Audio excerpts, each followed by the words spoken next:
Do you think it would be overstating it to say that you're fighting basically a two-front war, one with the Democrats and one with members of your own party? Is that overstating it?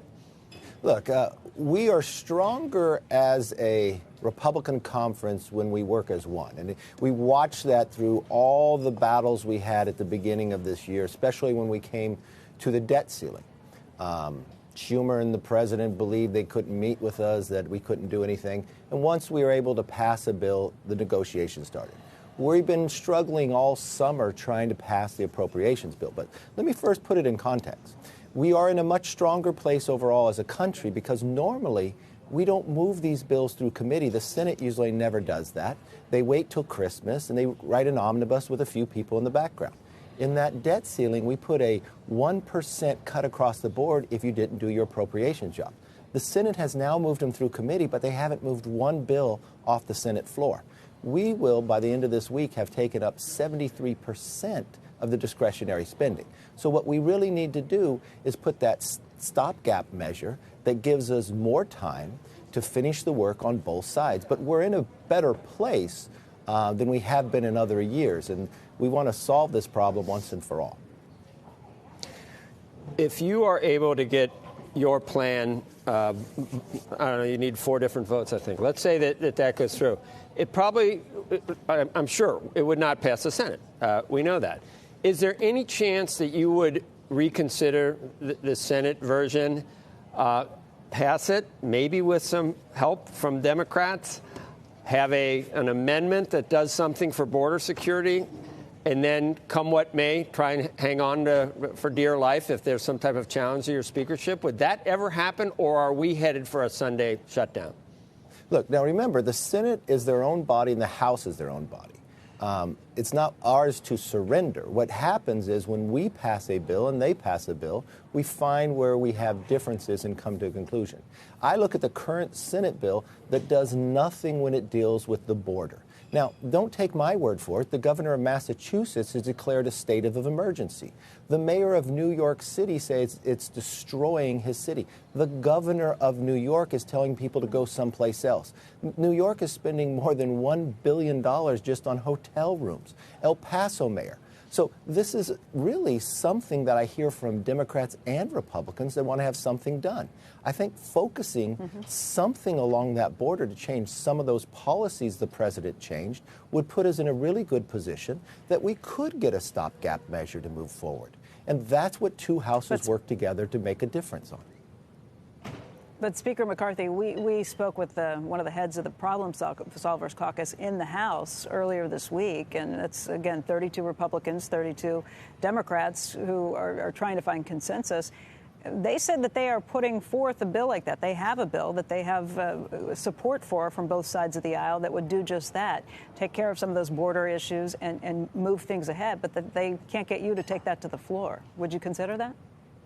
I don't understand why they think I can't take that to the floor. I haven't seen that in the Senate bill. The question Joe just asked me, will I accept and surrender to what Senate decides? The answer is no. We're our own bodies. No, I'm sorry. I'm talking about within the House. We actually passed the bill that dealt with early on the border, and the Senate's done nothing on that. The Senate's done nothing on when it comes to Parents' Bill of Rights. The Senate has done nothing when it comes to energy, and now we have $100 a barrel oil. But listen, I believe this is an opportunity. It's an opportunity to deal with the border, deal with our funding, and put us on a path that this country is stronger.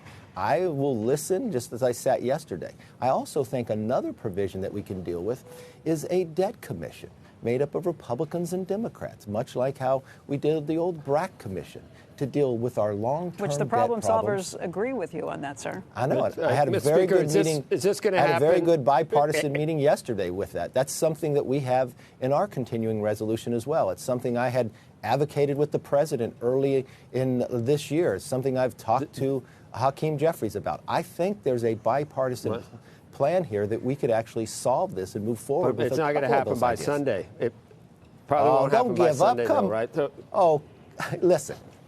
I know Sunday's football day. If people have this type of attitude, they quit in the third quarter. One thing, if I hope you realize about me, is I never give up. And you know what?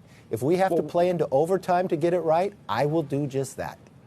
How will that work? So when is the vote that you'll be able to have in the House? What are the chances today or tomorrow that you would be able to pass that? And then what would be the next step? What you'd have to send it over to the Senate. They'd say no or move on, and it seems like then we're up against Sunday. Then we're up against Saturday at midnight.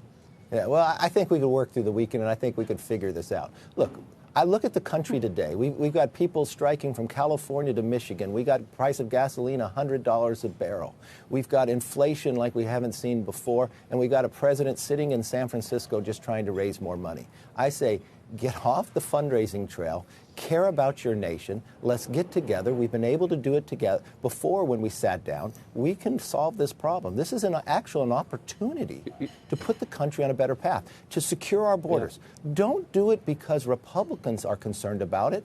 You've got the leading Democrats in the nation. Massachusetts, there's not one Republican congressman from Massachusetts, and the governor has declared a state of emergency. Elizabeth Warren, wouldn't you care about that? Schumer comes from New York. You got his governor, you got his mayor crying. Can you please help us on this? This is the opportunity we have to do the right thing.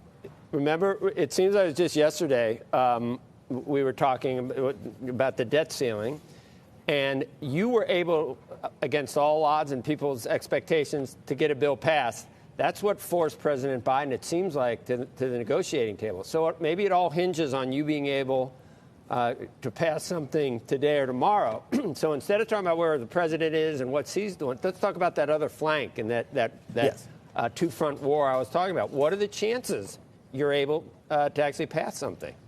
Look, I got challenge inside our conference. I've got members who have held us up since the summer not to be able to bring our appropriation bills up. Otherwise, we'd probably have them all done. I've got members who will not vote to have a stopgap measure to continue to fund government. I got members who say they'll never vote for an omni. Well, if you won't do any of that, it's hard to govern. And so, yes, but I look at it, every challenge I have is an opportunity. Look, for all you that's sitting out there in business, you have the ability to hire and fire who works with you. Somebody else hires and fires who comes here. I only get the opportunity to inspire them. So I don't give up on any single one of them. And I try to find a place that we can bring it all together. There's many times before I'd sit on this show and you would say there's no possibility you're going to have to fold in a debt ceiling. I don't view it as a folding or something else. We've got to look at government differently. It can't be one side wins and one side loses. Why can't we just have America win? We know our government's designed that we're going to have compromise. I realize I'm not going to get everything that I want. But I do know one thing that Democrats and Republicans across this nation want is the border to change. So let's sit down, put that element in it, let's finish our appropriation bills, and let's work towards things that we can start looking at that are challenges 10 and 20 years from now. Stop being bogged down on the day-to-day items when we can put ourselves in a place to make sure the next century is ours. You won't give me odds on whether we shut down, I guess. I mean, people are at like 80% now, Mr. Speaker. 85%. I understand you want markets to roll and do whatever you can. If I was on DraftKings, if I was on DraftKings, where should I put my money for the whether the government shuts or not? I'm leaning toward. I don't think the odds will be very. I won't make any. Go ahead. I wake up every day optimistic. I'd say put your money on me. We're going to get this done. Now, well, I'm not counting you out. That's one thing people say. That's one thing people say. Don't count you out. But I'm just talking about whether you're able to wrangle those crazy cats on both. Crazy cats. That sounds like a beatnik. But those crazy wrangling cats that you're trying to accomplish. What are the chances that finally happens? I don't know. If you want to do it by a clock, I don't know what to give you the odds on a clock. But if you want to gauge at the end of the day, do we get this done? The answer is yes. We will get this done, and we will be better and stronger for it.